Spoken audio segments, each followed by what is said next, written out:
Courtney, that's right. This is Jen Easterly we're talking about. She's the director of CISA, which is the Cybersecurity and Infrastructure Security Agency.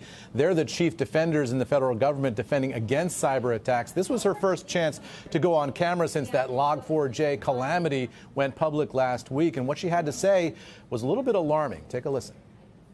The LOG4J vulnerability is the most serious vulnerability that I have seen in my decades-long career.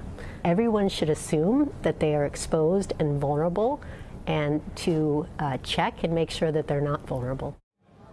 Now, this vulnerability became public last week when everyone found out about it, but it actually dates back to 2013 when this flaw was introduced into open source software that was then copied in millions of other places and has now sort of gone viral in a software sense to the point where it affects all these different systems. I asked Jen Easterly about the origin of this. Where did this thing come from? And I asked her if she knows who had their fingers on the keyboard and who was programming this code back in 2013 and what their intent was. And this is what she said. I don't. So you don't know if this was an intentional vulnerability that was put into open source software, or this is just an accident on the scale of like Y2K? We don't know that yet. Again, there's a lot of work being done, not in my agency, to understand.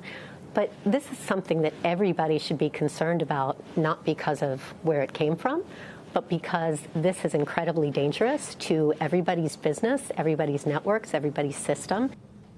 Now, Easterly told me that the Department of Homeland Security is looking into the backstory of this, and she expects that from her agency and others, we're going to learn a lot more about where this all came from in the weeks and months to come. But meanwhile, she said that CISA has posted on its website a list of different things that companies can do if they are concerned about this. There's a checklist there to go through and watch for your vulnerabilities and figure out how you can best patch your systems, because this is coming in from vendors and vendors of vendors and vendors of vendors of vendors. So there's a lot of complicated steps that need to be done now in order to make sure that you're not vulnerable to this guy. She used the phrase everybody. Does she mean everybody?